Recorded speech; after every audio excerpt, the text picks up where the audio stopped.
মহন্ত মোৰ ঘৰ নগাঁও চামগুৰিত হয়।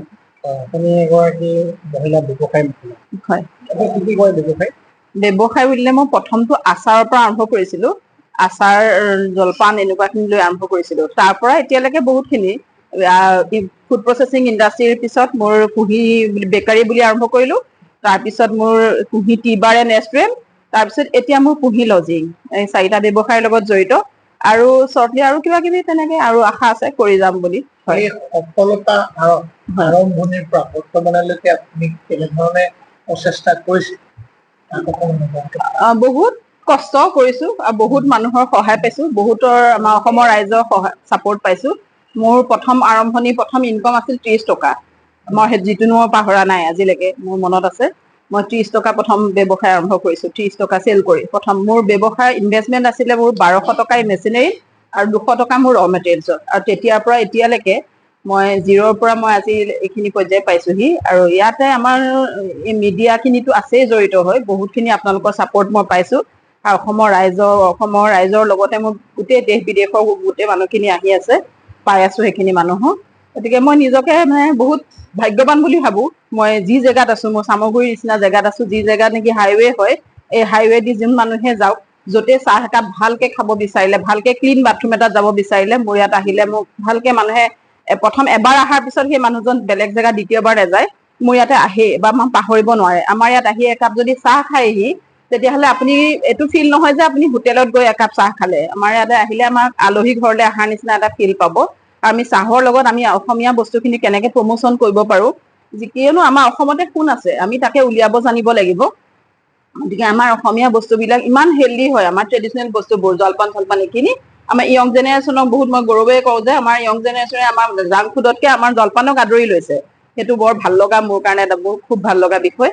আৰু এতিয়া আমি চাহৰ লগত আমি লাডু পিঠাটো পৰিৱেশন কৰো। কোনোবাই বিচাৰক বা নিবিচাৰক আমি কমপ্লিমেণ্টাৰী হিচাপে পৰিৱেশন কৰো, কিয়নো সেইটো খোৱাৰ পিছত তেখেতে কিনি নিয়াটো পিছৰ কথাই, আৰু দ্বিতীয়বাৰ চাহ খাবলৈও আহিব।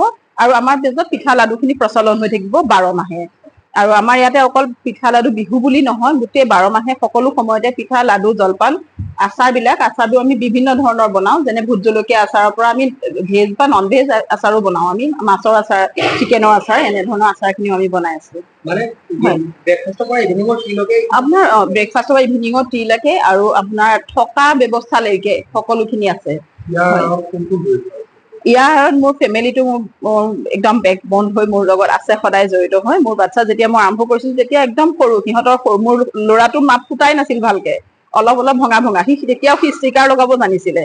গতিকে মোৰ মা মোৰ লগত একদম সোঁহাত হৈ থাকে, মোৰ হাজবেণ্ড, আৰু তেওঁলোকৰ চাপোৰ্টটো নোপোৱা হলে মই যিখিনি হবই নোৱাৰে। গতিকে মোৰ ফেমিলিটো মোক যথেষ্ট সহায় কৰি আহিছে। 2011 চনত প্ৰথম আৰম্ভ কৰিছিলো নিজা ঘৰুৱা কিটচেনত। তেতিয়াৰ পৰা তাৰপিছত 14 চনত মই ইণ্ডাষ্ট্ৰি বুলি 2টা ৰুম বনাই পেলাই লৈ আৰম্ভ কৰিলো। 2019 মই টি বাৰখন আৰম্ভ কৰিছো।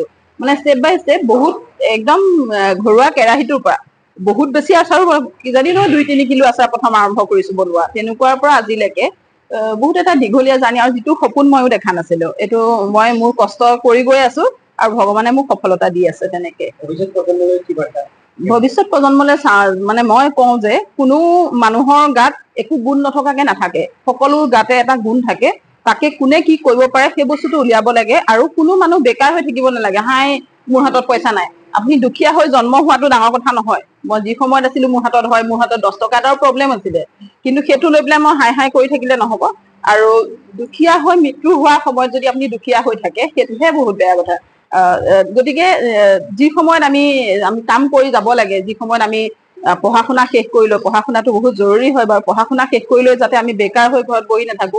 পঢ়াৰ লগতে যদি আমি চিন্তা কৰিব পাৰো যে এতিয়া গভমেণ্ট জববোৰ নাইকিয়া হৈ গৈ আছে, গভমেণ্ট জব সকলোৱে যে যিমান লাখ ষ্টুডেণ্টে পাছ আউট হয় গোটেইখিনিয়ে যে গভমেণ্ট জব পাব সেইটো নহয়। গতিকে আমাৰ অসমত ইমান সুন্দৰ জেগাত আমাক ভগৱানে আমাক দিছে স্থান।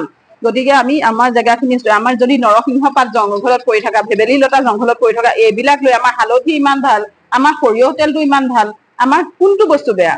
আমাৰ তেতেলী আমাৰ হেল্ডি, আৰু আমাৰ জলপান বিলাক যিবোৰ নেকি আমাৰ প্ৰচেছটো কোনো মানুহে কৰিব নোৱাৰে। আমাৰ কোমল চাউলৰ প্ৰচেছটো আপুনি যাকে যেনেকে শিকাওক, কোনো মানুহে কৰাটো সম্ভৱ নহয়। গতিকে আমাৰ বস্তুখিনি লৈ পেলাই যদি আগবাঢ়ি যায়, অকল আমাৰ এইটোতে নহয়, আমাৰ ইয়াত আজিকালি কাম কৰিবলৈ মানুহ নোহোৱা হৈ গৈছে। কিয় আমি বেলেগৰ ওপৰত নিৰ্ভৰ কৰিব লাগে? আমি যদি প্লাম্বাৰ শিকো, আমি যদি কিবা কৰো, গতিকে আমি সকলোৱে সকলো কাম কৰিবলৈ কাৰণে আমি আগবাঢ়ি আহিব লাগে। মুঠতে নিজে সকলো স্বনিৰ্ভৰশীল হ'ব লাগে। আৰু এজনী ছোৱালী বুলিলে ছোৱালীজনী বিয়া দিব লাগিব সেইটো চিন্তা নকৰি ছোৱালীজনীয়ে কেনেকে কৰ্ম কৰি নিজকে ষ্ট্ৰেংথ দিব পাৰিব, আৰু যেতিয়া নিজে নিৰ্ভৰশীল হ'ব নহয়, আনে কোনেও দুৰ্বল কৰিব নোৱাৰে। এগৰাকী ছোৱালী গৈ পেলাই যে এই নিৰ্যাতিতা আমুক তামুক, আচলতে এইবোৰ নিজৰ ওপৰতহে ভয়, নিজৰ ওপৰতহে ভুল। যদি মই নিৰ্যাতন হবলৈ নিদিওঁ, মই যদি নিজে স্বাৱলম্বী হওঁ, মই যদি কাৰো ওপৰত নিৰ্ভৰ হবলগীয়া নহয়, কাৰো যদি আশ্ৰয় লবলগীয়া নহয়, মোৰ কোনে কি কৰিব? গতিকে নিজে নিজে এগৰাকী মহিলা হওক বা পুৰুষে হওক সকলো মুঠত স্বাৱলম্বী হ'ব লাগে, মই সেইটোৱে কওঁ। আৰু যেতিয়া আমাৰ খালী দিমাগ শয়তান কা ঘৰ, গতিকে খালী দিমাগ হৈ থকাতকে চবৰে যদি ভাল কনষ্ট্ৰাকটিভ চিন্তা এটা যদি থাকে, যদি কিবা কাম কৰিবলৈ যদি চিন্তা কৰা থাকে, তেতিয়াহ'লে বেয়া চিন্তাবোৰ নাহে, আমাৰ সমাজৰ পৰা বেয়াবোৰ চব দূৰ হৈ যাব। বাইদেউ ইয়াত কি কি পোৱা যায়? আমাৰ ইয়াতে 50 বিধ চাহ সেইখিনিতো আছে, লগতে আমাৰ কোমল চাউল, চিৰা, সান্দহ, হুৰুম, চিৰা, দৈ, কোমল চাউল এইবিলাক আমাৰ খাবৰ কাৰণে আমাৰ ব্যৱস্থা আছে। আৰু ব্ৰেকফাষ্ট, লাঞ্চ, ব্ৰেকফাষ্টত আপুনি জলপানো পাব পাৰে, বিচাৰে জলপান পাব, পোহা বিচাৰিলে পোহা পাব, আপুনি যদি বোলে ৰুটি পুৰি যেনেকুৱা ধৰণে বিচাৰে সেই ধৰণে আমি দিবৰ কাৰণে আমি প্ৰস্তুত আছো। আৰু দুপৰীয়া লাঞ্চটো আপুনি আমাৰ অসমীয়া থালিখন যিখন আমি সুন্দৰকে পৰিৱেশন কৰো, আমাৰ একদম থলুৱা বস্তুৰে আমি পৰিৱেশন কৰো, একদম যেনেকে আমি এতিয়া চয়াবিন দি পেলাই এটা মিক্স ভাজি কৰাটো আমি নিবিচাৰো, আমাৰ একদম থলুৱা আমি যেনেধৰণে কৰিব লাগে, আমি চব মিক্স কৰি পেলাই এখন থলুৱা ভাজি বা শুকান ভাজি বা ঢেকীয়া, কচু এই ধৰণে আমি যাতে মানুহে আজিকালি খাবলৈ ঘৰত কৰিবলৈ সকলো মানে পুৰুষ আৰু মহিলা দুয়োজন যিহেতু কৰ্মৰত হয়, গতিকে ঢেকীয়া শাক, ঢেকীয়া এনেধৰণৰ কচু খাবলৈ, যেতিয়া আমাৰ ইয়ালৈ আহে ভাত সাজ খাই নহয় মানুহজনে, যেনে তেনে হলেও ভাত সাজ খাবলৈ মানুহৰ আহে।